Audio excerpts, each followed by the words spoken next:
ማቴዎስ ወንጌል ምዕራፍ 28 ከቁጥር 1 እስከ 19። ቅዳሜ ሌሊት ለእሑድ አጥቢያ ማርያም መግደላዊት ሁለተኛይቱ ማርያም መቃብሩን ሊያዩ መጡ።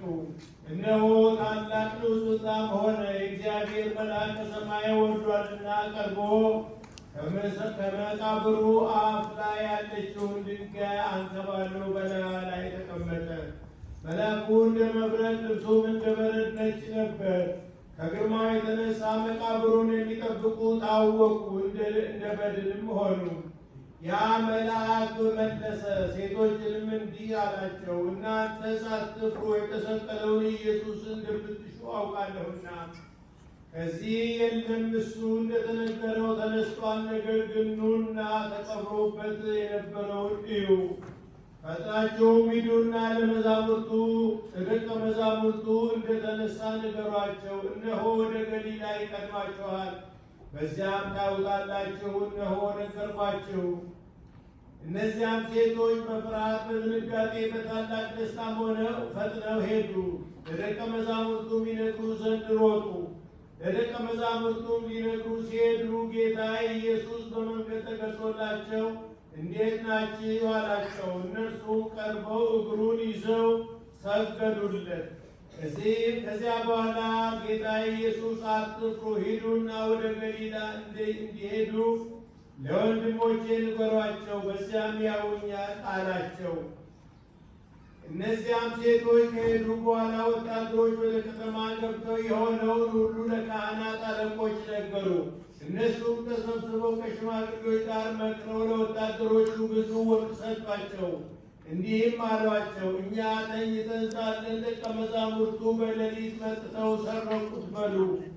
ይህ ነገር በአሕዛብ አለቃ ዘንድ የተሰማ እንደሆነ እናሳምነዋለን፣ እናንተም እናድናችኋለን።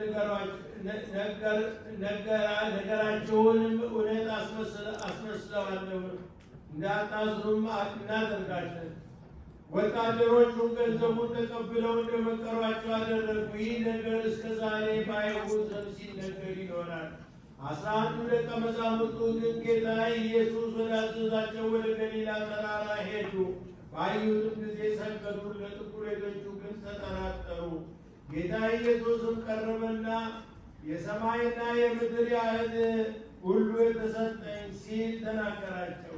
ሂዱና አሕዛብን ሁሉ አስተምሩ፣ ስታጠምቋቸውም በስመ አብ ወወልድ ወመንፈስ ቅዱስ በሉ፣ ያዘዝኳቸውን ሁሉ ይጠብቁ ዘንድ አስተምሯቸው። እኔም እስከ ዓለም ፍጻሜ በዘመኑ ሁሉ ከእናንተ ጋር እኖራለሁ። የማርቆስ ወንጌል ምዕራፍ 17 ከቁጥር 1 እስከ 20። ሰንበትም ባደረች ጊዜ ማርያም መግደላዊት ለያዕቆብ እናት ማርያምና ሰሎሜ መጥተው ሥጋውን ሊቀቡ ሽቱ ገዙ። በመጀመሪያው ሰንበትም እጅግ ገስግሰው ወደ መቃብር ሄዱ። ፀሐይም በወጣ ጊዜ በእርሳቸው ድንጋዩም ከመቃብሩ አፍ ላይ ማን ያነሳልናል አሉ። ሮጠውም ከድንጋይቱ ተነስታ አዩአት። እርሷም በጣም ታላቅ ነበረች። ወደ መቃብሩም በገቡ ጊዜ አንድ ጎልማሳ ንጹሕ ልብስ ለብሶ በስተቀኝ ተቀምጦ አዩና ደነገጡ። መልአኩም እንዲህ አላቸው፣ አትደንግጡ፣ የተሰቀለውን የናዝሬቱን ኢየሱስን ትሻላችሁን? ተነስቷል፣ ከዚህ የለም፣ የተቀበረበትን ቦታ እነሆ። ነገር ግን ሂዱና